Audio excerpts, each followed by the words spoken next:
Très chers abonnés de Yokani Télévision, na pesibino mbote mingi, merci. Na fidélité na bino, vous allez kosala likolo ya chaîne Oyo Topé na chaîne Oyo. Merci énorme na baoni so bapona ko soutenir biso, ko simba musalo to sala rato ke nango na likolo makasi. Merci na koleka 4000 abonnés au pesi biso. Vraiment ils ont là qui ça chaque jour que musala to sali kosala chaque jour vous allez ko apporter importance topé confiance na bino lisusu likolo na yango. Donc nzamba mona papa mbola bino bonne année 2022 bien que to na lisolo ya mawape ya pasi oyo na tcheda ki bino déjà extrait boye ba ko mona na kati ya chaîne Oyo toza awa. C'est pas facile, c'est loin, c'est avec beaucoup de volonté que nous sommes venus ici parce que nous avons mettre biso à cœur toyati awa parce que ayebelo konino akosala sima yako ya yona ngai kotala émission Oyo quelque part ici kanyo soyo zali ici kanyo soyo ko fanda soko zu émission Oyo ko zapete landa histoire Oyo peut-être na geste moko ya moke kosala ata na partage ya pamba koko aider famille Oyo peut-être na ko beta lisolo ya pamba okoyeba ko toucher motema ya mukonzi moko ayeba ko sala quelque chose biso nyonso ensemble to yebi ke ko bungisa mwana ezelo ya pasi makasi kasi obungisi oui c'est une chose mais corps na ezo mona na te et la deuxième passe donc la première des choses est que na kufeli mwana ngai sans ngai ils ont déjà passé à cause ngai mais au moins ce qui na kundi ngai moko ndepesi ngai makasi to pe bondimisami ya koloba que ya solo na kufelaki na moni ndenge na kundi tango na koyoka posa okende kotala tombe na eno okenda tana moi fololo na ngai ko déposer likolo na ye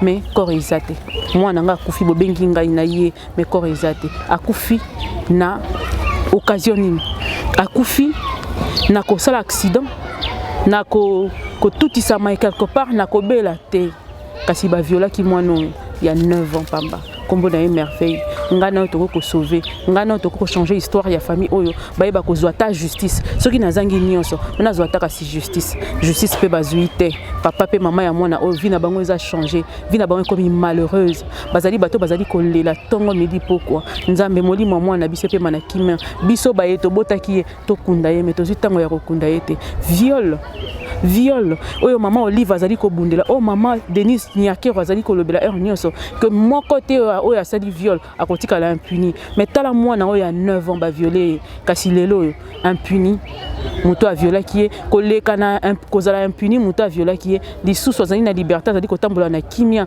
kasi famille ya mwana oyo to pe ba parents ya merveille oyo bazui tango ya koyeba kokunda mwana bango te pour corps ezo mona na te justice ezo salama te ba ko entendre bango jamais ba confronter bango ya malunga pour justice et salama ba avocat ne se ba occasion ko mona vidéo oyo bolanda yango na bokebi makasi Congolais ne se sikazali ala na bokebi ezala mouvement oyo ko sala na monde entier ezala kaka mouvement ko sala mapona biso tozolo bate ezala mouvement ko sala partout Congolais nyo se sikazali ayeba ke soko za na mwana 9 ans ata soki na noboti te mukolo moko bota mwana ko s'appelle 9 ans ba violer pas mukolo il y a plus de 50 ans mwana wana kufi corps na ye monanité justice et salamité na kei na bino ensemble bo mona famille oyo botala ndenge ni papa de santé ne se détériorer likolo ya pasi ya mwana na ye maman okolobata lela ka mikolo nyonso esengo sila na libota o la mususu na geste na ko partager ya ko tindela mukonzi moko ya ko lobela ngo quelque part et ko yeba ko pesa bango solution to kei bo mona famille oyo bango moko ba bete explication nango tina suka merci beaucoup pour na kozala mulai mingi te Mike na sima caméra to kei to mona famille oyo merci.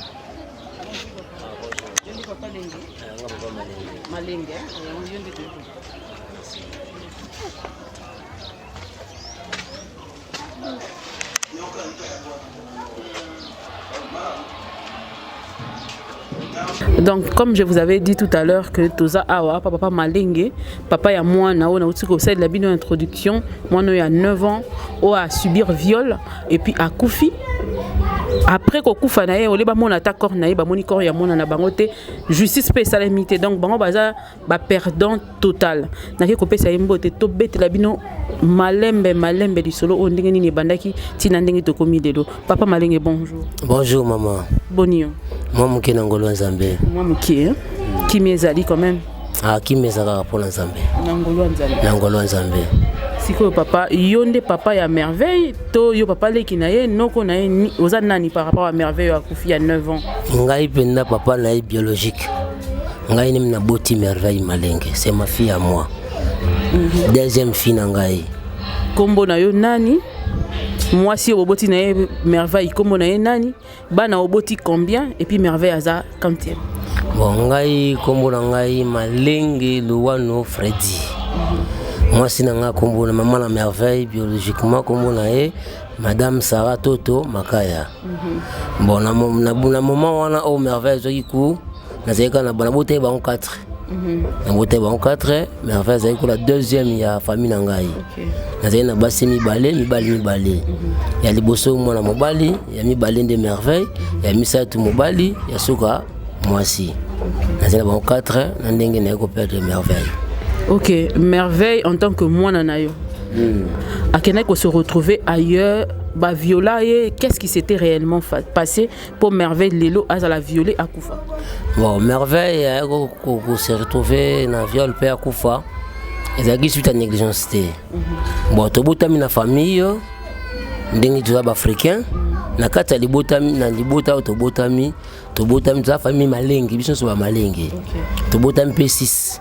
Mibali basi 4. Na basi wana 4 à l'époque là ndé kolanga mibali azala mariage depuis date ya mariage nae. Tina ba moment où na ko pese merveille azai ko botate. Atika la pe ko botate. Si ma pe à merveille aboti. Aboti pété. Mais na yango ko tungisanga mikolo nyonso. Kenda kuneza polele eza malamu te na pesa merveille po za pembeni na ye. Ndenge ki mwana mwasi pe sunga la kisi mwa misala abota pété alors atungsenga mingi mama ya bande ko senga ngai mwana ngaza ni Kinshasa te ngaza résident nego résider na Pointe-Noire bon vie mingi na ngai ko banda 13 ans tu ba 22 à 23 ans âge na ngai na 9 ans na ngana Luanda natika mwasi na ngana bana tala moni ke Kinshasa kotika bana kuna ngai kuna yango na ka RDC na jibango na ko installer bango na Brazzaville na Pointe-Noire pour notre travail mingi Luanda ndi yango wana na chai bana nanga kuna le moment na ndeko ya mo ba vacances kota la pauvre maman nanga mudiji ndi yango yende osala ke yes Sylvie Malenge grande sœur nanga ya mibale ya famille aza ko senga nga mwana na ba yako pesa été ce n'était pas une fois pour la pesa ça abani osenga merveille na 2 ans na ndeko Sylvie Malenge aza quantième ya famille oza quantième. Sylvie Malenge azali 2e, ngana azali 4e. Alors na bande pe ka robo ya kopesa ye. Pour merveille azala ki fi moko abande ko kola na croissance.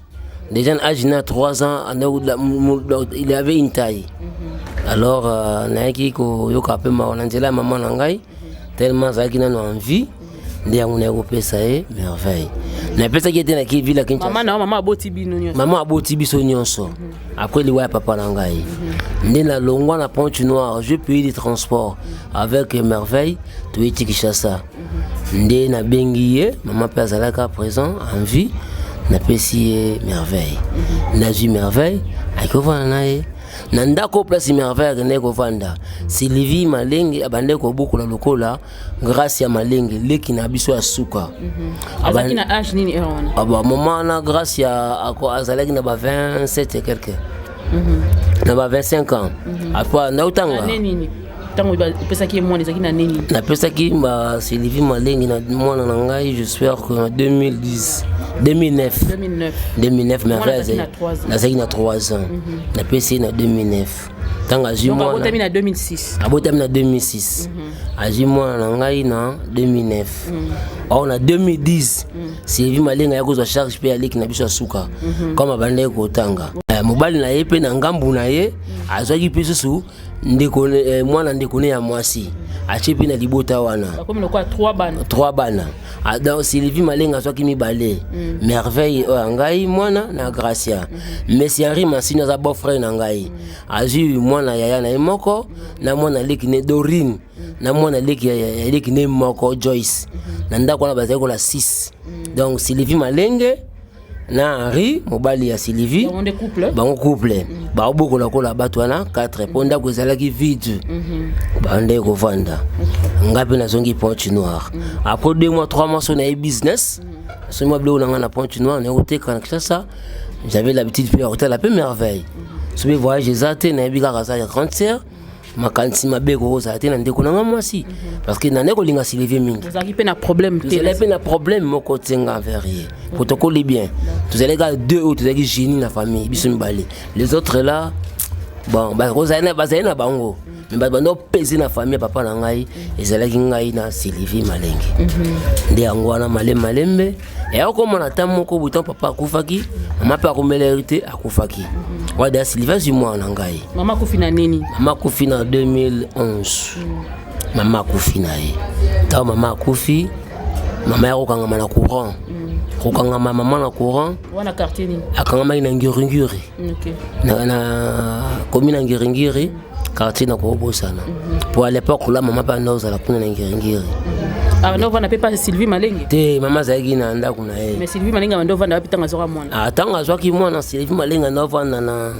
Matete na avenue des écoles na quartier des bonhommes non plutôt tanga zuna no mwana na ngai na bane wana Sylvie ndo futela na Kasavubu na avenue Mangai numéro 51 d'accord voilà moment sikoyo bayaki ko zwa ma opportunité ndako ani kome ba moke nde Sylvia longo esko Kasavubu ake sikoyo Matete na des bonhommes na vende des écoles numéro 138 nde yaya nga comme ko futela kuna donc pe na yaka na la kisi ba na koma rapé kuna les écoles ba yambingai to vandi to meliji atenda kwa sika yango yo mais avait pas yambinga to solo la famille na sala 2 jours et pas na ye après na zone moi na bana ko reconnaître to mando yo toujours ma fille me reconnaître nga facile na zongi pe ya des fois personne na ye na ozwa merveille pinga pe na kenaye là où je serai avec ma fille après 3 jours venir aux ongsaï pour si va zayer mort de comme moi si comme il y a zayi na ma tête sona dit merveille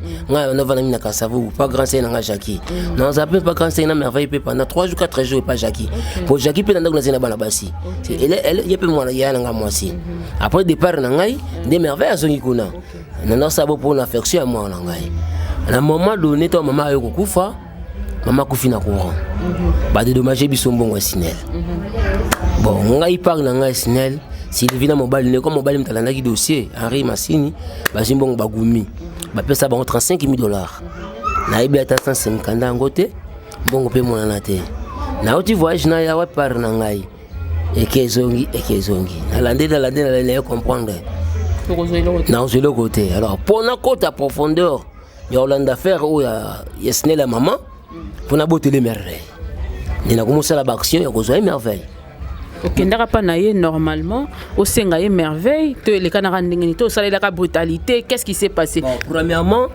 tant on a kenan ko senga merveille on a kenan ko senga Sylvie mwana wana comme déjà na des bonhommes alors tant ko senga Sylvie mwana Sylvie aboy ko pesanga mwana na utaka pe voyage na utaka Pointe Noire aboye carrément na yoka ikanda na kufunda Sylvie na la aopesa nga mwana te dans aopesa nga merveille te catégoriquement nga binga na pesa o mwana wana ou bien tekela o mwana oh nazoka na maboka mama isa kufa nga oh ça va na la police na district ya Kalamu nde na kufunda Sylvie dans la fundi Sylvie na chargé na plainte ba na merveille Sylvia bengi mama leki na nga meta Elisabeth abengi Roger Musege Sylvia bengi famille nyonso na Gracia Malenge Pati Malenge Jackie Malenge na bana tamwasi nanga mususu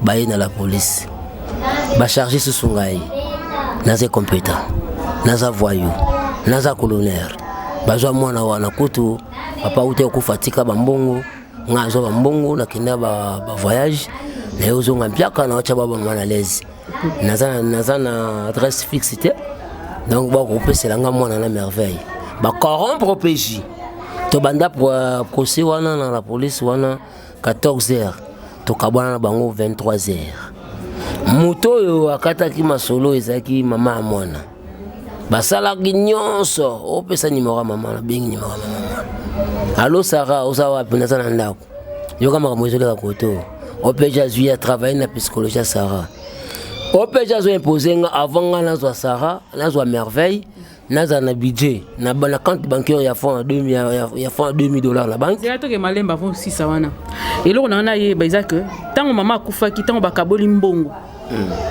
ba misusu bazoka part bazoka part muna mutazoka part sauf yo sauf nga na zo raté donc ça on comprendre bien problème na bino ya makasi e bandi à partir ya kokabola mbongo alors to benda na la police tu vendais na zo ramon te ba imposer nga la ko luka mbongo $2000 na carte bancaire $2000 pena vanda na brazate pona zo merveille fona zo ndako na Kishasa na talaki heure 23h ça va ma merveille azawana sur merveille se place en vie bazui merveille bakenae na tikali na zongi na lali le na tongo na jui kano rapide na ki braza na ki Pointe Noire maman na zape na Kishasa te azana Pointe Noire na zongi Pointe Noire na bisi madame na bi maintenant na on sérieux faut que je me prépare à conséquences na négocier préparer quoi conséquences afin qu'il n'a quoi affronter makambo ya mwana ngai ndé na se préparer à conséquences après quelque temps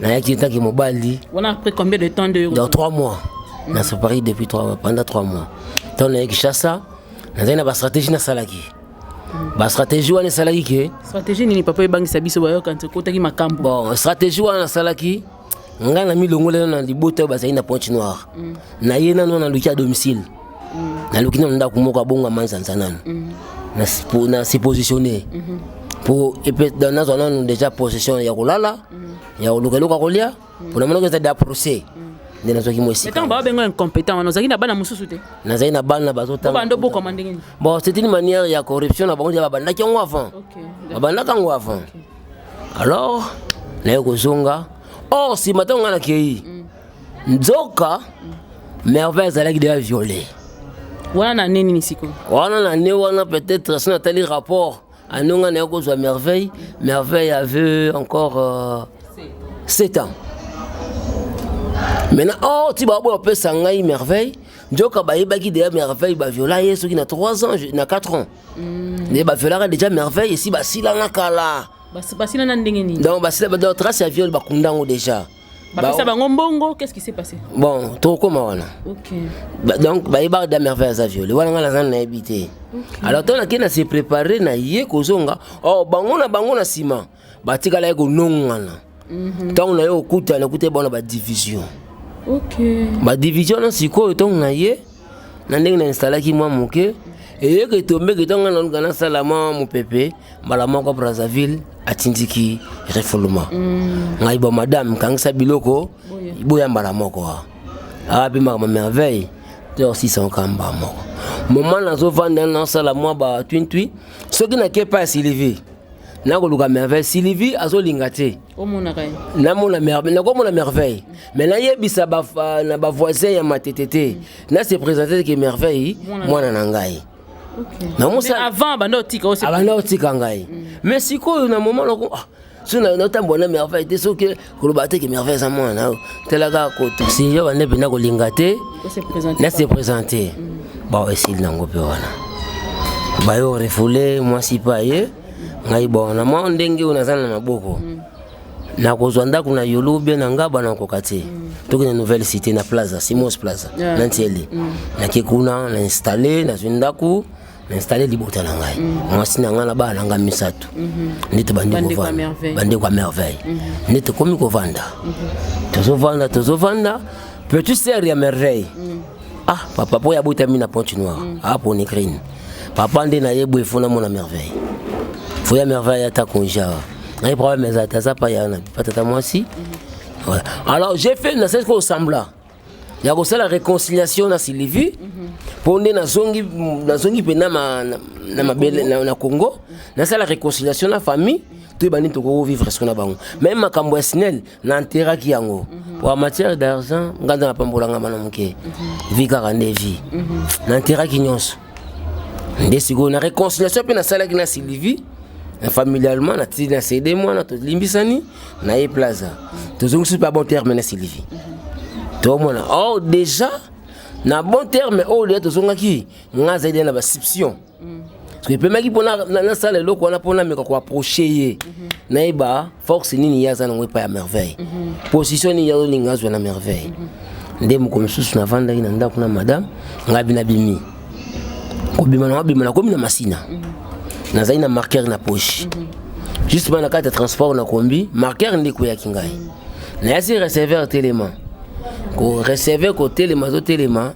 pour ngana kitana ko zo marqueur leki o ngai gracia oh Sylvie a beaucoup la kinanda kuna eh 27 ans à l'époque donc à télémi na nzete moko na masina azangi transport pour no ya pa na ngai ko comme ngana zo ka marqueur oh vieux nazo le ko ve transport calé ve makamuna chose urgent ndenge zala ave to comme on en parlait comme la zala gina moi ba substance to zongi sous 10 places pa na ngai ayembi ba pesi bande ko lembote bana na yo ngai bana gracia pesi bambote banyes évoqueur donc dans moi staff ntake ya na leki ndenge zala kaka to vandi moi ji leki ando yebisanga ba vérité grand frère faut faire attention batanyo si au 7 ans ngo zo merveille ba jola ekala yango ba boya opesa yo ce que me zo merveille ka bungo o simba touche le 1 wana na zo lo ba gracia malenge leki yanga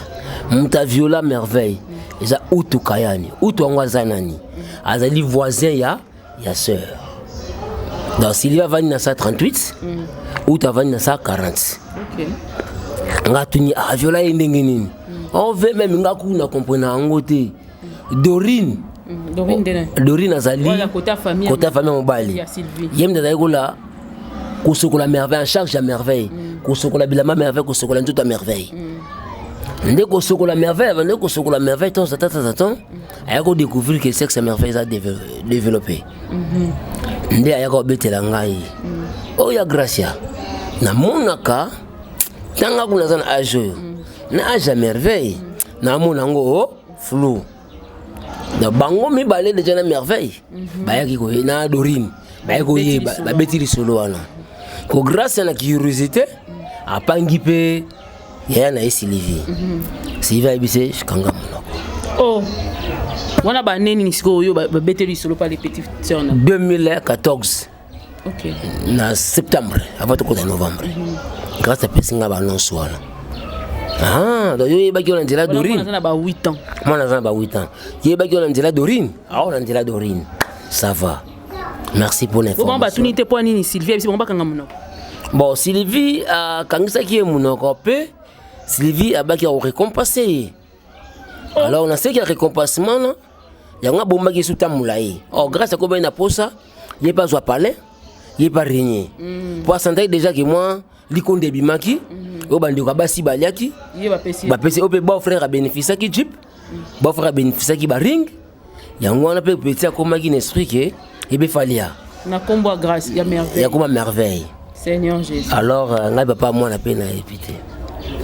Totika na maman tant to yebisi na maman to sololi la qui passe na motema ngabi ngam na bota merveille na rappeler ngabi tant tele bala mke na beta bango nyos na beta pe bango lisusu to gozo merveille to kinaki na violence c'était le 14 novembre à 10h to commis 2000 combien 2014 14 novembre 2014 na 14h to komi na pango Sylvie na kutisi il faut dans la gars qui est déjà ba message na téléphone ko bimate na zo merveille na zo complet so nyongo za na futa yo ndenge bokoli mwana ngai to yeto kena mama to komi tango to komi na lopangu Sylvie déjà préparé ki mwana aye bisinga pesi j'ai tout déjà préparé zelo zo mwana yo tu as préparé merveille oui j'ai déjà préparé on l'a mis bon ça va namona be Jackie Malenga koti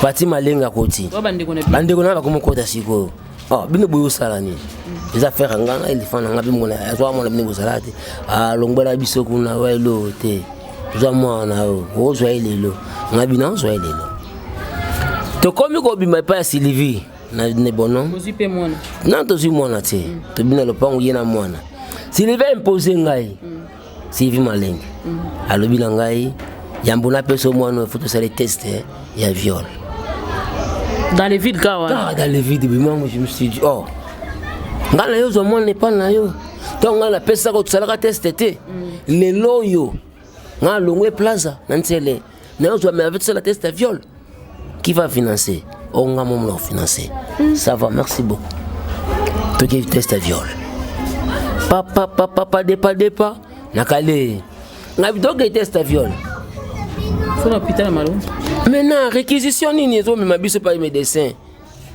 déjà na moment on a qui merveille à ça violé na côté déjà na banquette ba recherche en matière de viol na on appelle moi connaissance réquisition za TCR boto kene merveille qui est accusé qui est plaignant tête aux familles faut réquisition kaka et faut tenir la police Sylvie ça prépara qui la police voyait te comme kuna réquisition za té ndi OPG sebso bokende ya crame rapport et bima to qui a crame en matière de viol ndenga na ebeli faut un médecin légiste la crame médecin légiste à la kate on a évité d'une manière ça centre moko maternité basala bakam chouchou bon to koti Sylvie qui a fouti ba mbongo ye moko babimisinga libanda ko maman ya merveille azalaki nde baji basali nini bakoti ngana na minute wana on a changé de forme na molanda ce qu'on a montré la filature na yo découvrir ba bimisi merveille na sima ba kotisi na ba femme accoucheuse do test ba sala ga merveille ba femme accoucheuse ndé ba sala ga ngo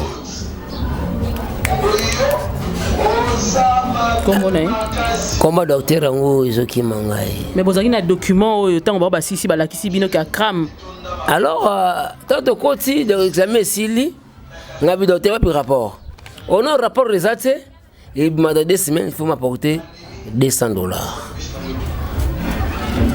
ngabi $200 mais naza na ngote bon maman taka libote ye kozwanda kwa l'époque na pena bandi job te vraiment na tebi na faiblesse ngabi ba mkono $100 ngana oya mais singa fa ya ibi singa docteur azisangai singa famille bena na kamekata na raté ngalo binga na okate na la première africaine a okate loko wana to bimi to merveille ko bima to zo bima na hôpital Sylvie Jackie Pati bandeko ngai biologiquement bakatsanga gazon babia to kiti moi o jelo côté na vie po bongate ngapi na répondre bango la vas na bonga déjà liboso na bino ba vieux bino bosala ngasala ki wa mukie boilo tenza mende makambo na kito zongala na ji merveille ndeto kina merveille to pe to comme na merveille na ndaku mama mwana zuka mwana taka mama mwana a étudié mwana normal défloré bon makasi ezate mais yemoko merveille bo solo la na yete to solo na merveille donc maman constaté que merveille a violé a comment so na merveille a comment so na merveille a so na merveille tamulaye. Or, si qu'on a facilité à la vérité, il a parlé vérité à moi. Avec ça, on nini précisément dans la caméra. Nengi Zaliawa, merveille, ba violangai. Na viola o merveille tangilangai Joyce na Elohim. Joyce, moi na oyo a obengari boyfriend ngai, a obenga boyfriend ngai papa kulutu. Joyce wana zalaki na âge na moment zalaki na ba 8 ans. Si viole la merveille na 4 ans, Joyce a 5 ans. Elohim Kayani, moi na violeur. Ba mi à merveille, ba mineur ba ngonyos de même âge. Donc, préparation aussi Livia Sanga préparer merveille, un tosca qui n'est merveille. Si papa na tenu makama violé makasi, faut tangelega banoni balo. Yango première vérité au merveille Sanga. Sans oublier la grâce à Malenge, m'a cité des noms de autres. Ngape na bombi na ngala motema. Mais la photo pour ça posséder une action judiciaire et permettre biso quand même tout mon clarité à viol. Malé mina Rolanda ba dossier ngo to Rolanda to Lucas Sylvie to comme na quartier 1. Tout mon Sylvie ba interpellé dans la police. Maman porter plainte ou non? Me plaignait à faire oyo. Ngaza la s'il vous plaît. Comme il avait déjà des rancines, na bisi moi sinangai. Ce nga na za plaignant et que bango ba me go effacer trace nangai na dossier là. Bon nga ba conquérir ngai. Yo za la plaignant nga na za na simana. Parce que ngai nde muna yebi masolo ya viol. Na ba date na ba heure na ba minute. Na zui ba frère na pesi madame a porté grand sœur na nga plainte. Maman ya mwana. Appronté Malingue Sylvie plainte. Interpellé Sylvie. Interpellé Joyce na Elohim. Oh! On a pris combien de temps au Besoin Merveille? Le 14 et Besoin Merveille le 22 novembre. Le 14 décembre, tu as une action judiciaire. Nanjil na point chaud. Sylvie da bung c'est terrain nae. Basambisi ba bia olala wana.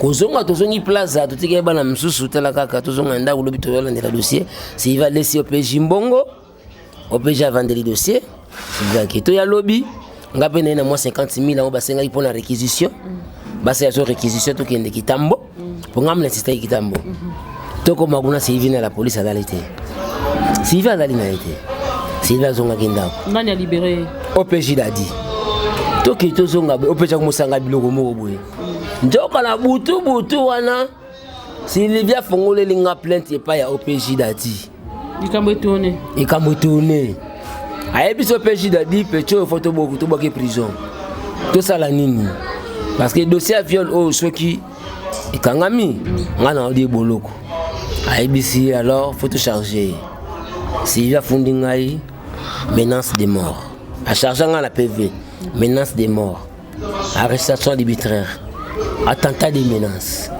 accusation calomnieuse. Sylvie a signé. Le même Sylvie a financé Mbongo. Bazi PV nae. Na PV à madame nanga plaignante. Il y a dénonciation à viol. Basangisi yango bakena ngonjil. C'est kota ba procureur na ibité. Akena pesa ngo magistrat.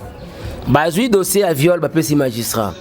Dossier yangai la pesi yango na brigade criminelle batiki yango wana kuna Sylvia futi Mbongo apesi ba brigade criminelle ba koma olukanga moment bango ba olukanga bazoya na ba blogo mususu ngai na à l'époque là nazaki na balox kuna ba eba na place ba eba nga komba liboma na Nzambe siku bango ba na komba malingi moi ba retrouver nga so okanga bakanga kala tongo mbaoya na kwa malenge ngai lox bango ba male bango no trouble bango au moment nga sikoyo na okende Lizadel donc Sylvia Salim magwa kenji na parquet ngana kinanga Lizadel les aina Willoré les allés ONG oyo ce qui paka en charge ya viol ya bana na ba protection ya moi signe enfant et mère et enfant.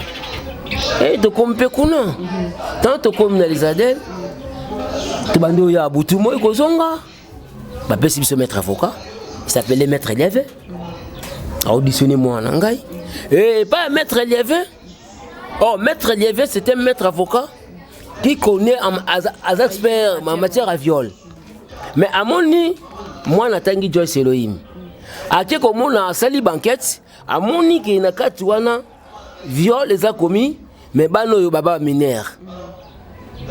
Maître Lévin a ça de l'autre côté. Faut rapport Squebima. C'est moi qui a financé ce rapport. Malgré Lizadel m'a donné l'avocat, j'ai fait l'effort de financer. Ça lui billet contre référence sexuelle. Et ça lui permettre biso, toki tambo, les rapports médecins légistes et yogobima.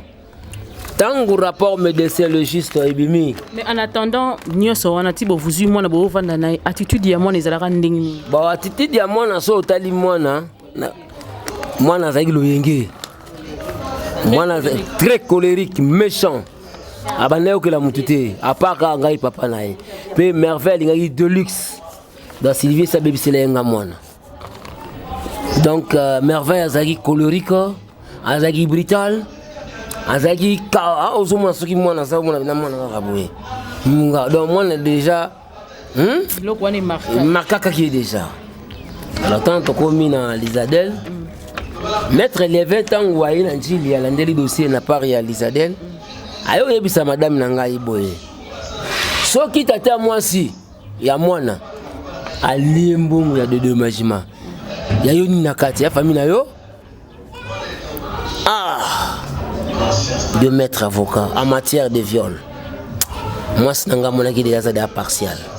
C'était si tout ça là qui m'a réquisition. Bah possible avocat. Voilà avocat ya Lisadel mutazo yebisa Lisadel maître les 20. Alors bah chercher un avocat dans Lisadel. On a eu deuxième avocat. Comme on est maître Moïse. Maître Moïse n'a capacité na bino pour affronter affaire yo. Les autres nganga réquisition d'experts tout ça le rapport. So moni réquisition c'est Lisadel. Mutu asala réquisition asala effort réquisition d'experts ebima pour permettre et kende na kitambo basa la merveille examen. On va prouver sur ça violé. Toujours dans un moment oyo na date ya le 6 ya mois février 2015 merveille notre Joyce na Elohim. Ndé na moment wana accueilli rapport yekobima le 24 février. Le rapport est bimi le 24 février. Rapport est bimi le 24 février. Mais deuxième mot qui dit soupe Richard.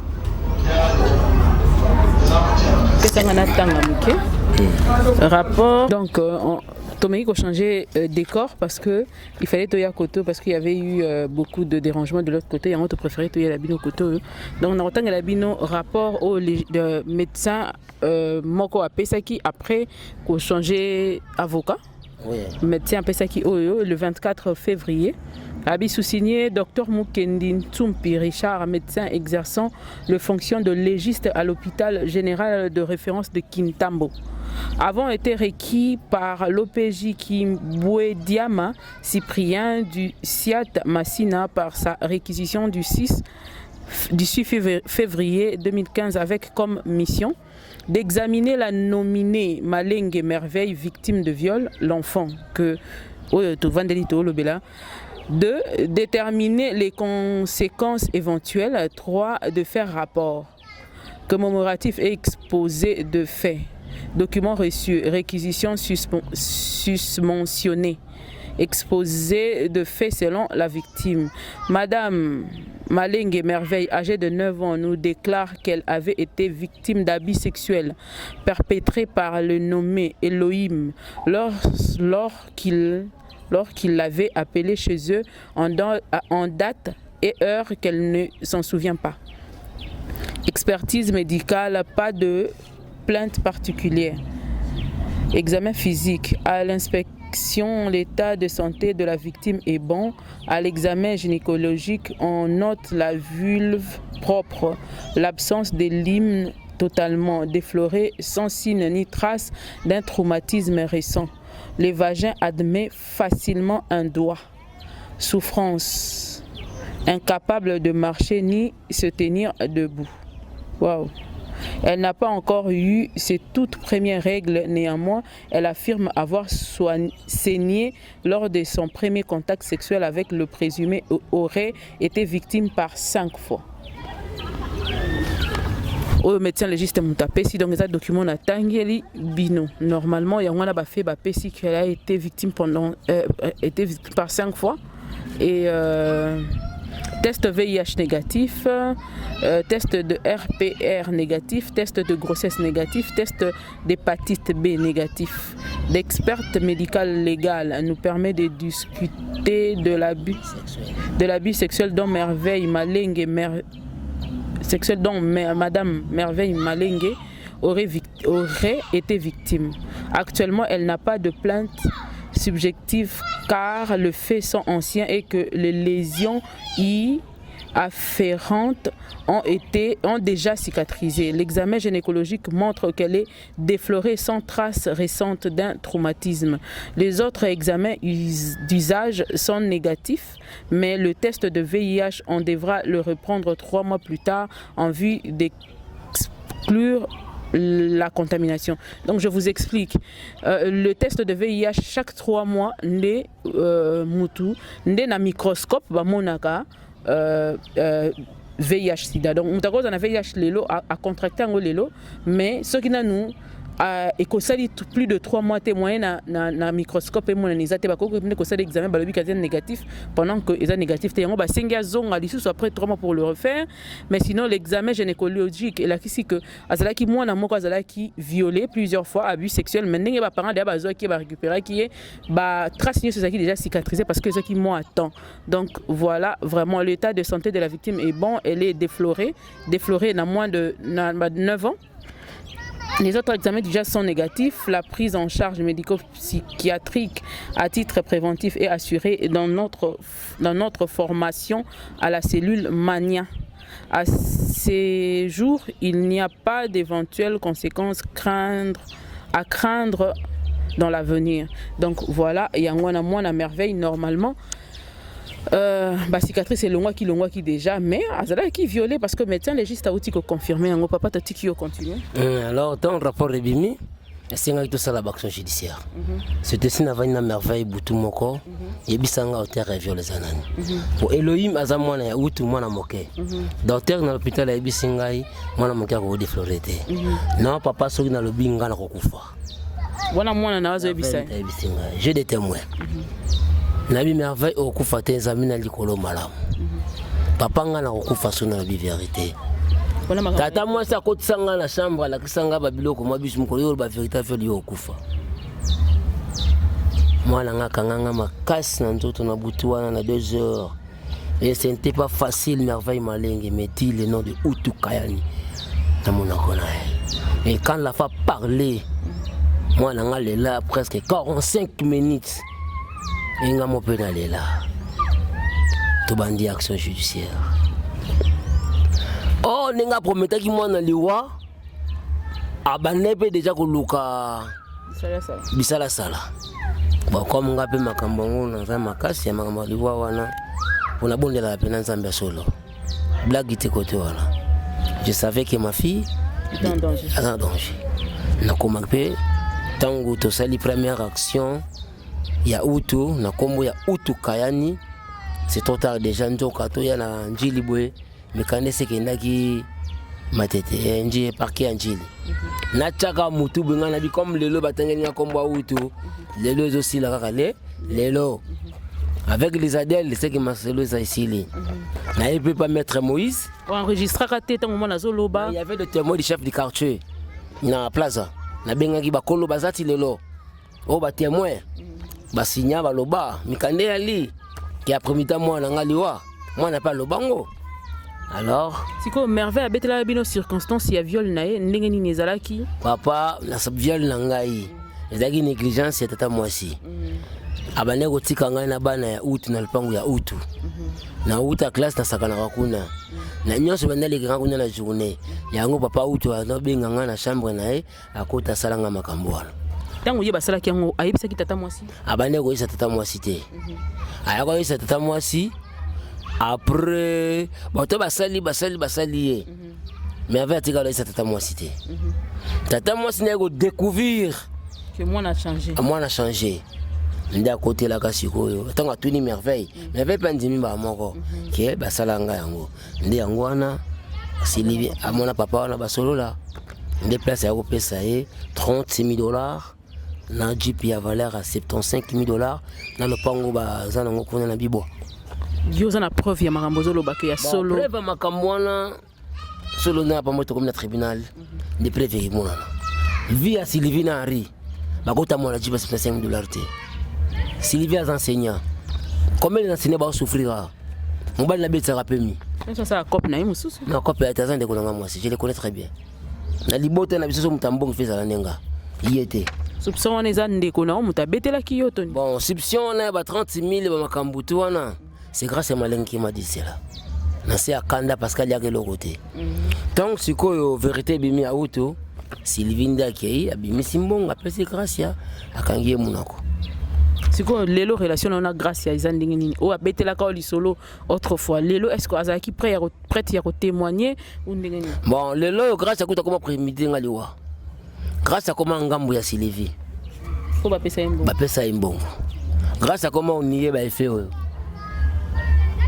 mais même grâce à nier mes rapports médecins ils allaient siko est-ce que maltango moi na ko citer papa Malenge et papa Outou plutôt papa ngo ba interpeller et les kana ndengeni tant comme l'angile dans to ya siko poto sala que pour mettre Moïse Elizadel afin que tous les cas la possession et justice to côté nanzela ndoka bande ko filinga déjà ndako bazoi da ba trace na ngai ba tsenga pe kraka la commune Njili ba tsenga na brigade criminelle ba auditionner nga ba bokinga ba magistrat LKL Onicel LKL Njili na parquet Njili ba auditionner nga tsenga mona kasho le 23 mars na koti boloko dès le 27 2015 maman le bitin merveille ba lui papa bi masuta akufa kuna merveille a pris décision maman tokinga na tsa mokoloto na loba siko na papier tata moi ça ko ko saka na papa na ngai te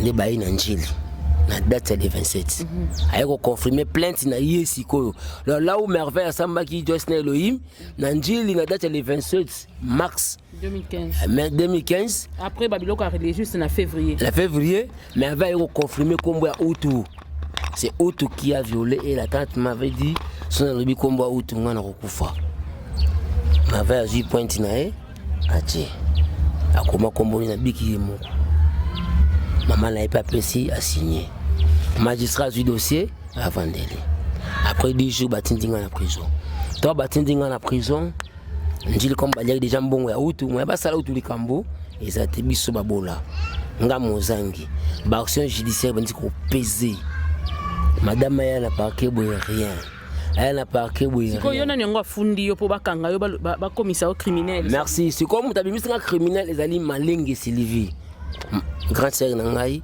o azali na charge ya merveille nga aboti merveille na vaina merveille à 3 ans mais yem na pesi moi na vaina combien 6 ans tana ni kawana mais lelo akangisa ngai criminel ngai na sala menace d'attentat na ba arme ba témoin ya plainte wana maman leki na ngai meta moi na moi sina ngai moko message coach na Roger Musege papa leki wa ngai po balia mbongo ba changer nga na keboloko na kena prison na ti direke mesure de parents ba boki nga ke nde madame tanga tikala moni ba aksi ko PC les adel pe e boki siye pour les adel e boki sa mwana ngai merveille en vie maître Moïse na kata parquet azui moi sinanga tindaka teki si moi sinanga biloko otruka moi $100 to kosamba ona matete bateki biloko moi mike bilamba moi si moi babanini ba godi banini yo sikuta CFA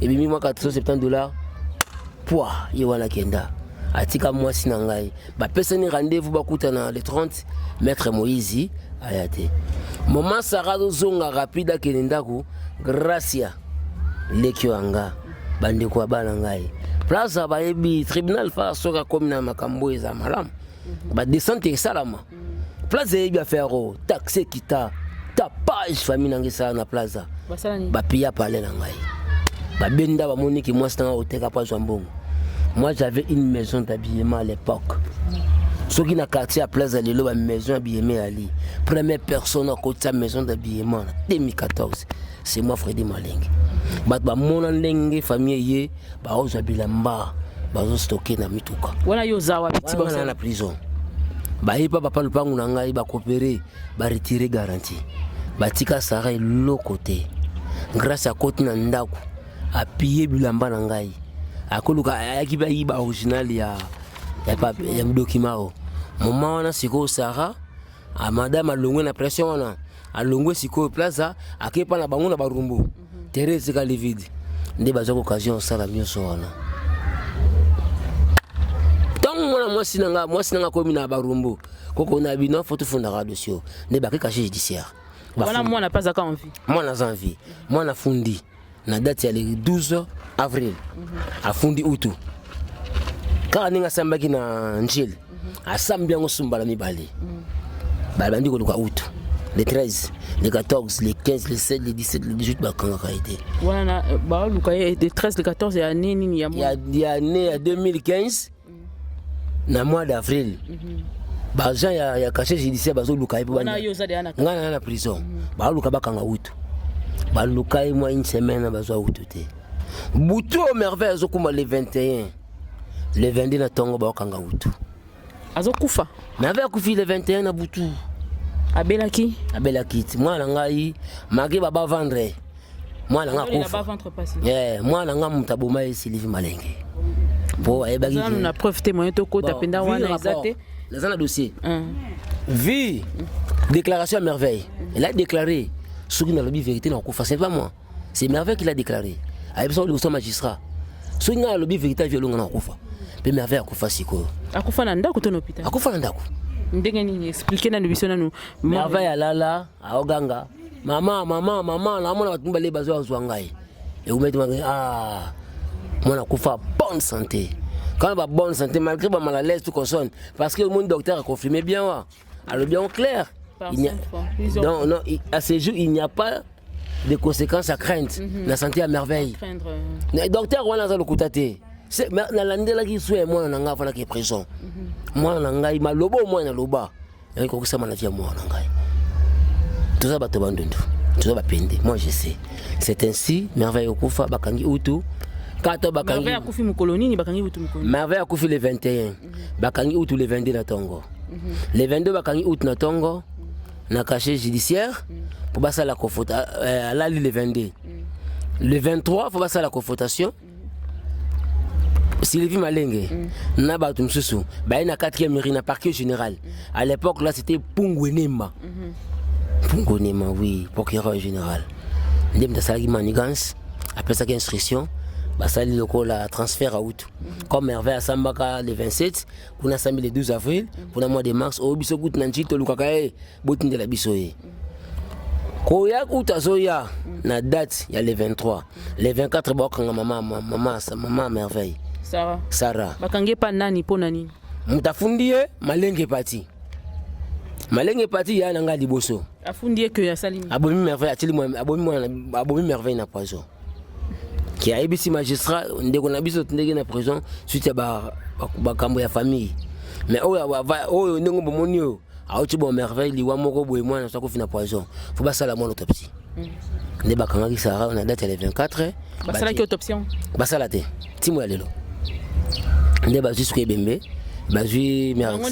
Non, Sarah. Pour me tacher Bembe, na mort de Sarah.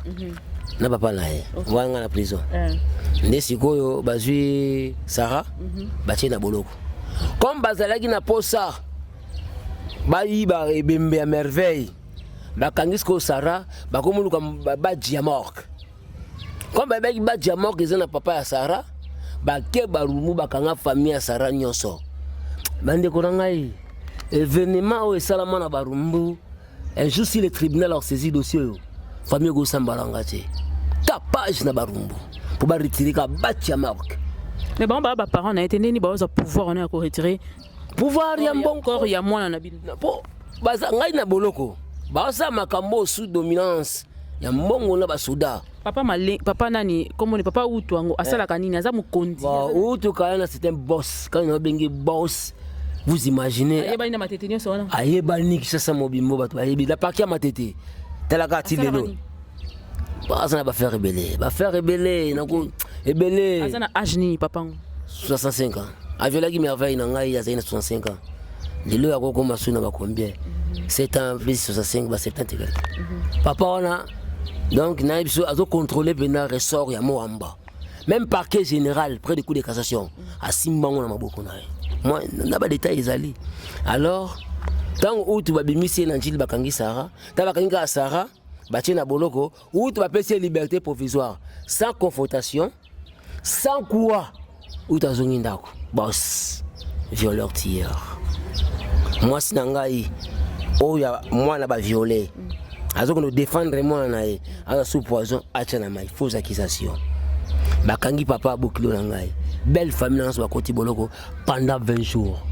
quand to bengi bango to poser mon question na ba témoigner mama bokilo abeta boloko mama ya mwasi nanga na mokolo na nyonso nyonso abeta kumba mais et au ça la 20e jour un colonel Jean Londo il a envie même na kanda libo notamment ba yaki wana ba lokoti bango nyonso ba kina bango na cache na bona parquet to ba comme la parquet ba auditionner pe bango ba boka bango na boloko donc combien de personnes ba kota boloko ba kota boloko là ba 8 na plus Sarah toute une famille alors c'est comme mission famille na ngeza laki ke comme ngana ke boloko ba écarter pe famille à moi si pour ba yiba ka ebembe. Donc zela makambo eza somo pe ezo bangisa ngai donc tango ba koti na kati ba fundi famille wala de quoi pour na bazo bango nyonso 8 personnes ba koti bango na cachon après avoir entendu ba koti est-ce que tango mwana kufaki azaki na belle famille na ye to azalaki na plaza kuna mwana kufi pas belle famille na ngai. OK Réquisition yango réquisition d'expert de pétition au magistrat Faïda Kibanja Fortune à Salsaki pour basala mon autopsie. C'est un dossier. Il y a une RMP constituée, une affaire où il y a mort d'homme. Donc l'affaire où tu as un dossier à mort d'homme, peut tu as un viol. RMP viol peut y aller. Oh, ça c'est quoi mort d'homme. Événement il libota nanga contre libota ya famille moi sinangai. Oh si ko bayi ko bimandenge ni basay combien de jours na kacho babimi ndenge ni kacho nini pe bazalaki na parquet à grande essence Angile. Basali 20 jours. 21e jour famille à Sarah bazana colonel moko comme on est Jean Londo.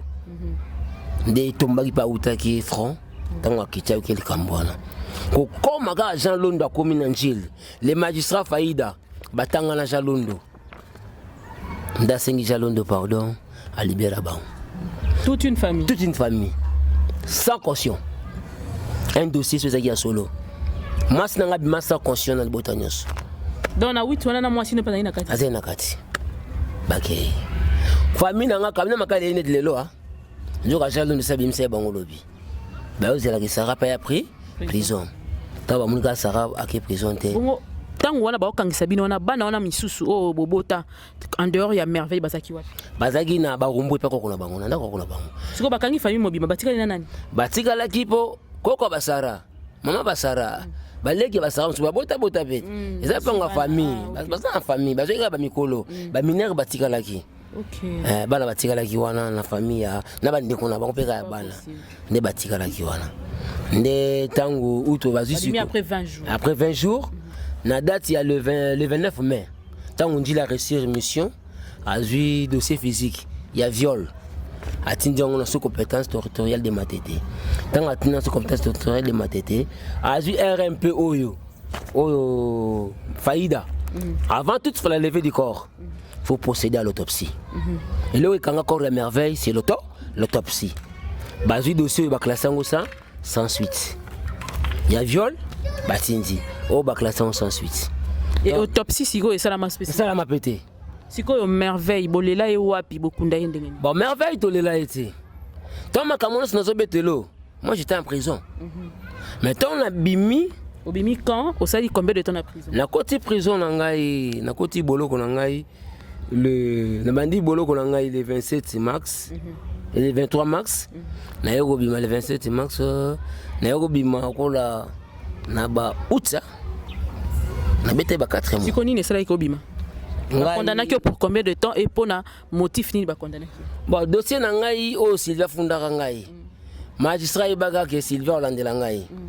A fixé affaire na tribunal. Tant a fixé affaire na tribunal, ngana ki pa détention préventive. Sylvie fallait landa dossier pour toi ça manga tribunal. Ayate bazi dossier ba claté sans ordre. De ba bibisi. Nga bimisa ngai.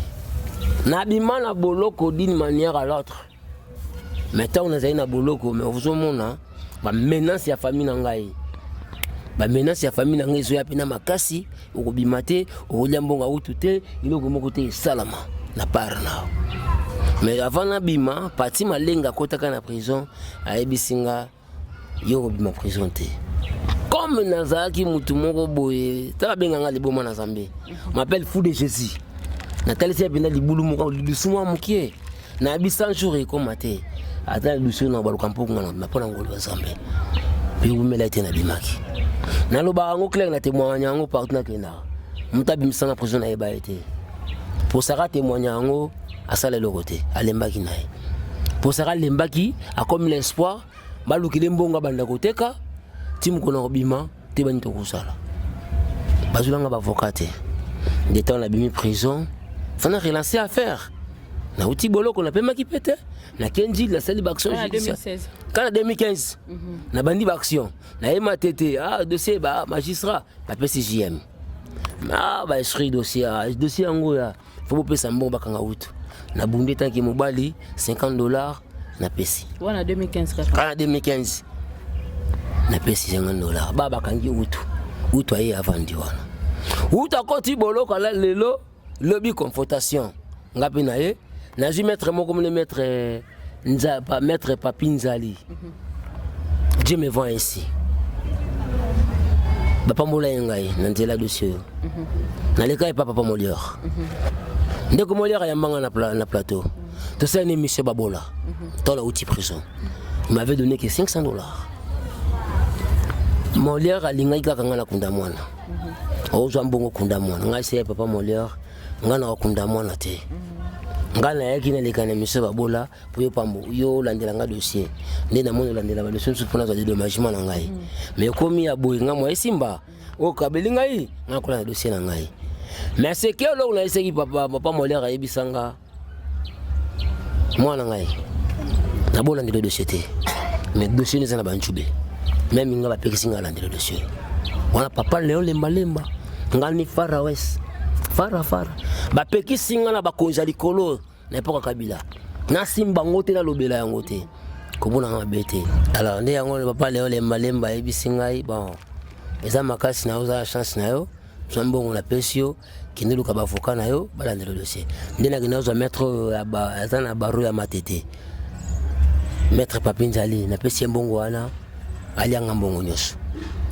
to koti na confrontation na utu kaka la confrontation kaka boye mbala moko lettre outil 4e mairie le procureur général Pongonemba le saint procureur appelé sur injonction de ce qui est en communication nde batika utu après une semaine là na dossier na 4e mairie à parquet général dossier commaté dossier pas magistrat là qui ne pas mettre papier c'est confronté tout c'est confronté tout qui na dossier pas mettre papier dossier na kindoki nga bien mettre ça Meati Nazungi Nathalie madame Namitali Makasesili nde na yako comme la procureur général yakala à répondre à plus d'instructions à 4e mairie Bokata Likambo Bakatate il y a des documents na yako comme la ministre de la justice Bokata Likambo en 2015 Bakatate il y a 4 lettres d'autorité en 2015 puis en 2016 basenga penda Bakata Likambo yo mais pungwe nema kata yango te nyalembaki na yaki pe kobela tole ya kozika na kota garage ya 2 ans yango moni 2016 2017 2018 dossier lalaki tango na yoki ntoto makasi na beli malade sili na joué repos esili yango na kobanda dossier na 2019 la relation par des écritures non na administration na commune a renouvelé 2020 tant que yambi président Sika son excellence monsieur Antoine Chilombo ndi yango wana na bandi dossier dans le niveau nini corps ya mwana eza wapi na hôpital nini malheureusement tant dossier na fongoli dossier na ngai na septembre ya 2021 et pas procureur général au Sika na 4e mairie na RMP à Sika ba instruit dossier comme les plaintes ya Sika na fondi directement Sylvie na complicité na accusation calomnieuse contre moi sinanga dans la charge la plainte nanga dans la charge qui Sylvie na charge de liboto na ngai mais pour na auto vi ba déclaration ya merveille nde ya moi dossier telemi magistrat a instruit dossier moi je suis chrétien soka za na magui na bazana magui il est sincère abi dossier nezana molili makasi mais faut ça na okeba alors na sunga ondenge nini comme ils plainte Sika bato so na bengisi bango na plainte no asika bako wanga na likambo ya viol pour déclaration moi na wezante malgré rapport. Alors faut tout ça la demande dossier à communication. Dossier mairie tout ça la réquisition d'experts. Na mama yemo rapport PA toi fonte ba. Tant na sana be le manyoso. Tant ba ya ça se rappelle des choses. Quand tant réquisition salami. Et tant kaka demande de sa communication bandi. Parce que ça la suivi les makambo bandi. Makambo bandi parquet à Matete. Dossier a bloqué. Dossier va classé sans suite dans 2019. Ça fait que 2 ans. Les loyaux par dossier à l'État. Ma petite azole ba dossier bunga. Donc bunga si dossier on a pas ba effacer tra. Dossier bungité. Ngande nazana lisungité. Nazana bato ba ko changa poate. Ezana ba oyo ba ba dossier bunga pression de sebimi. Magistrat ko bomba dossier mututé. Ba ebike na faible. Ba ebike na kozwa cabinet makasité. Bo ba vocal no sunga na zo ba somba bango pa ya utu. Yango moni bako singa ke dossier bunga. Menga na ebi dossier zali. Na dénoncer même na ba lettre msusu kala milité. Maman na likambo ezali abandeko pasi o ngai papa la merveille na zanango. Na réquisition o basaleli ngai ya sika ya la morgue tokina maman la merveille na morgue. Wapi na nu badge na ye ya morgue ya zaki nango. Eza badge yango. Badge ya morgue epesa ki bino yango. Onde morgue ya wapi ezaki? Morgue ya mama ex mama yemo. OK. Dele ko morgue centrale. OK. Badge ni yango. La Malenge Merveille 21 avril 2015 ndakufaki. Numéro ya nini na ye ezaki 434 Lofemba ni nani? Samuel. Oui, la duplicata hein? Ouais, duplicata OK. Magistrat au sala. Lobaka na yo au sala réquisition. Réquisition. OK na morgue. Tant comme na morgue pour na carte réquisition magistrat lobby va vérifier merveille sur na morgue. Et ceux qui merveille à na morgue ba pesa ngai ebembe na ngai na kunda yango na cimetière moko ala Kinshasa. Et Dédé basalela ye rapport. Wana réquisition magistrat na ngai asika.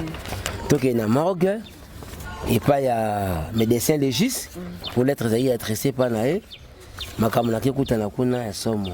Balobini Bembe ya mwana ezate. Ezate ke wapi? Bayiba ebembe ya mwana na ngai. Nani ayibango? Kaka bato bakenya na 2015 ko yibe bembe wana. Siko na koyiba ebembe ezate. Bayiba corps ya mwana depuis 2015. Bino boyoka ka sango ke matanga moko esalamaka kula na kombo ya merveille. Bayibe bembe ya 2015 te. Bayibe bembe wana na mois d'octobre 2021. Donc en octobre 2021 ka lobi lobi bembe bimi kuna. Po bembe wana balaksi no ba document moto ay ko bimisa na ndenge makamesi trace za ndenge nini. Trace ya dossier wana ya corps ya merveille. Médecin légiste. Oyo batindela e réquisition d'expert. Aïb makambo. Tonga na commune si médecin légiste. Ngabino na yepo na boye to vérifier moi na mort. Yo kana no remercier maman de celle sangai. Yo ba yebisa okunde bembe wana 2015 okunda ite. Siko zo luka bakundo. Ngana ibite soko zo trace ya mwana na. Ah. Na tiki na. Ngai ba ça na zoya. Nakena morgue. Na bandi banquette c'est moi papa merveille. Nakena kai to kota merveille kombo yali. Nakena landi ba trace nyonso. Tout est là. Na côté balobaka ki mwana to akoso za corps judiciable. Batina kumbo na numéro de réquisition. Eza na kai. Maintenant sikoyo na sorti to bani depuis 2015. Bibembo ba bimisi na va normal. Kombo izate. Na dépensé. Na loti moi métier. Moi je suis cordonnier. Hein? Na musala cordonnier a passé. Na financé pour enfin tout luka ko banda ba indigent 2015. So ba chamwa na ngana ba indigent. Trace ezate. Trace ezate. Mais na songe la médecin légiste, il me dit ceci, allez voir ma propre famille na yo. Il y a un médecin légiste avec ya mama yima. Confirmer ngai. Ngabi siko na sala ndenge nini bon. Wana ebisinga na munoko. ngana yebi preuve ezani faut ça elanga rapport rapport au ça elanga te faut ça elande magistrat instructeur rapport wana pour permettre à continuer l'instruction pour nga meloko bibisi ngai donc nous chercher bango suspendre disparition encore à mwana tant on chercher bango écoute comme le dossier mso ba yibe bemena ngai déjà le dossier est ouverte alors c'est ngai 398 000 francs comme ba yibi que na comment nga faible na niveau finance que na ko saisir montant na te et a dit de manière ya kolembisanga nga bisava na oya nde yango na zonga ki na bisi magistrat na qualité na ye l'instruction de ces là qui pour na pas ngana mwasi nanga tous aka demande de sa communication ya a juste fait imsusu a bina même makambo comme grave nde to ça auditionner ngai par rapport à disparition ya corps à mwana pe na charger bateau na bina ko charger au bazar responsable de la disparition ya corps à mwana nde to télé na minute on a dossier comme dossier à communication pour nga la aucune confrontation te ce qui m'a tété a tin dossier te. Alors, le dossier est bloqué comment? Parce que bande konanga bozo landanga. Na o nyo sonne toloba. Et ça n'a pas tout mingité. Ce n'est pas le président de la République. Ce n'est pas au cours de la Cour constitutionnelle. Ce n'est pas le super juge magistrature. Ou non na mboko na makamba gouvernement est l'autre côté. Mais muta simbi utu. C'est le premier avocat général. Mikobi. Na parquet général. Accusation nous osala ozo ba keko za la grave pour na yo est-ce que au pesé yango oza na ba preuve combien de lettres depuis 2016 2015 on a commis na numéro ya papa Mikobi pour yem ta traiter la lettre na ngai so comme le procureur na ti référence wana procureur au signer ka repesa ka mutu a traiter la lettre nao ba repesa ma souté réaction Mikobi ezalaka nini par rapport ya ba albiloko tu na komela on so monoyo eza ba lettre ya papa Mikobi a traité kate ce qui avant de lion alors pour la kizene nazo kizé besoin ndenge nini j'ai des preuves oui ba preuve ezali tokosala mokolo tokosala ba détail nyonso wana nyonso tokokoma pe na famille oyo bakoza na possibilité ya ko témoigner ke bayaka okanga famille mobimba ba témoigner soki pe photo ke na plaza tokokendaka wana pona koyeba ko vérifier makambo zoloba yango nde le samona ngande yango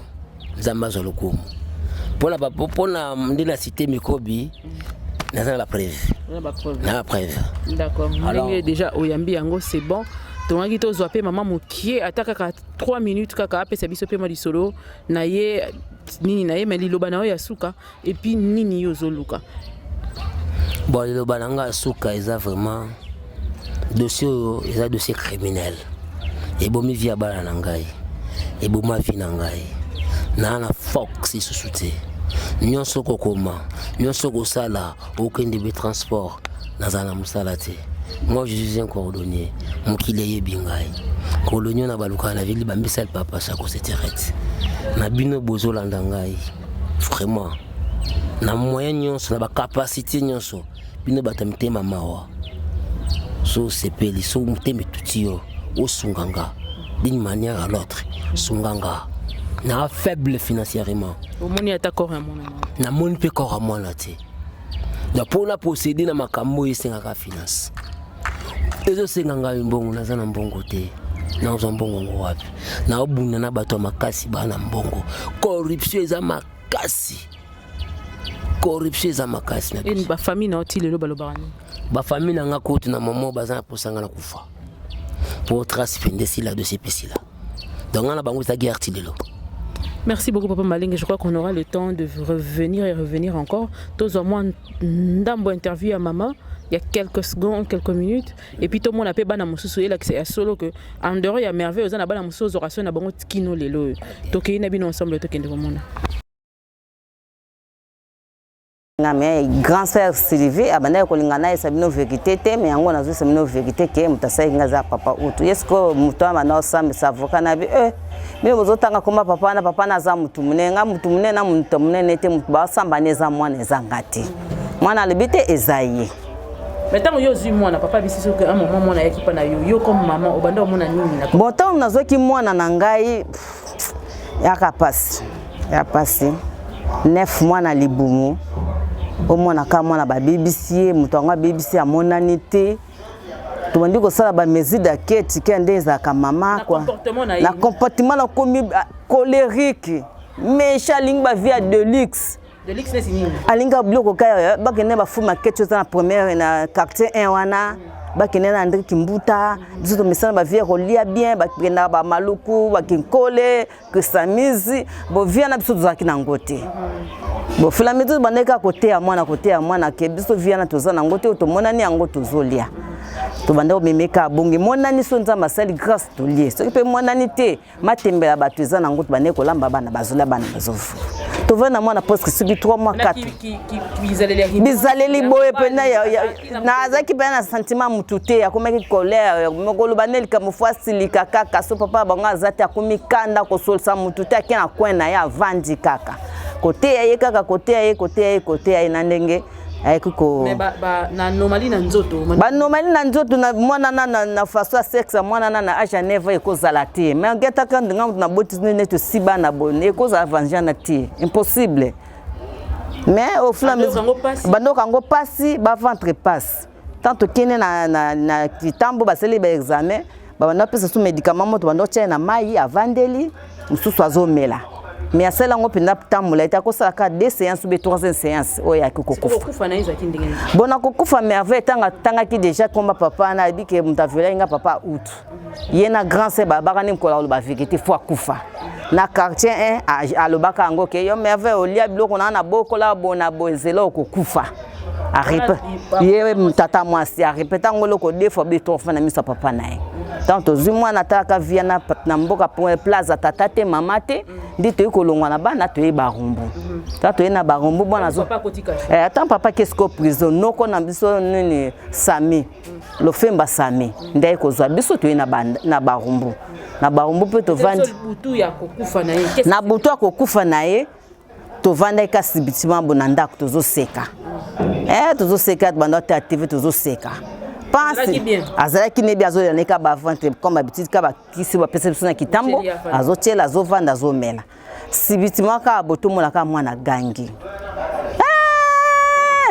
tuma koke katana ki to bimili banda ya tikene na ndako mama na nazovanda yeko alinga ne français ma tikene ngana na ndako so vandika na porto kaka mwana gangi ko yana zoyaka na zwa mwana zo sa mama ta de homme là ngana zo mona te bangwana mibale pour mwana ekokwea na ba 21 ko kazala kite na zaika ngamona ba petit fille na ba bana ya koko tanga ye nini bonga papa no comprendre ka sibite mwana abona ndo memi mwana tokena hôpital na papa wana sala na gombeka kuna habite mwana za déjà ya kokufa akufika bongo après boké tia comme na après tant longo nta de mwana kufi moi to sala exactement exactement to transport to kene na morgue et to kene même ba morgue te to kene na hôpital papa wana sala na gombe kuna na ba komika bo docteur simba bi mwana déjà assez akokufa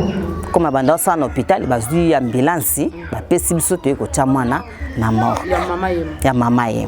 Et puis quand on a mort oya ki siko zo corps bo bimisa ki corps to bimisa non to bimisa corps te banda le 21 comme moi na tikala ki kona poko na sa kuma kuma lofemba nan ya akome kuma lofemba sko bango tamba kangisi ye papa ki prison na tikali ba komi koluka manigance ndenge nini bakanga penga botango mwana kufi papa bino loka papa mwana zali kende na mama ye kende na prison oko ne sa papa mwana ke mwana ne akufi ko koma nazo koma na prison na mon petit frère na ye na komi na solo na expliquer tant on a expliqué que mwana kufi bona boya to sipe nga bon c'est bona zonga pona ke kotaba ko bimaka na zo bima na libanda makala lèvement ba moka katinga bilamba grâce bakangenga na grâce abengi bango nyoso baye bafinginga mensinima na bomi mwana bango na poison nde mwana ba sikoyo na suka sikoyo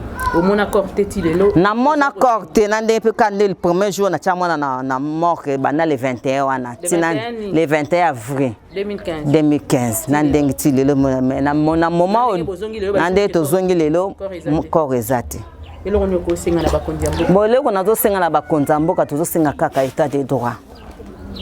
État de droit esa musala nango po soki état de droit esalinga musala nga pe na kozwa naza na bana talaka santa papa ta santé nanga vie ezati bana na fu batanga mage mwana na kina eza pasi ozo raisonner neuf mwana moleo so mwana nga mwasa zangi 15 ans déjà mais na 15 ans na mena tike na nka maboko pa mais takeke ne ni justice moko sali ate loko moko te po papa na bazokange bazotika to za ke justice malamu ata mwandamba mukika kakende babakema yango mela ekosalanga mabe metile ona mona justice yango na bande nazo na nka koganga lokola Lazare nazo koganga nanga lokola Batime na moment na ko balanga naza nanga ba lepo bazaki maboko ekatana ki baki kosenga seku ke bamona ke bona kum nanga na suka na kende kaka so bakoboma biso baboma ngango na état de droit.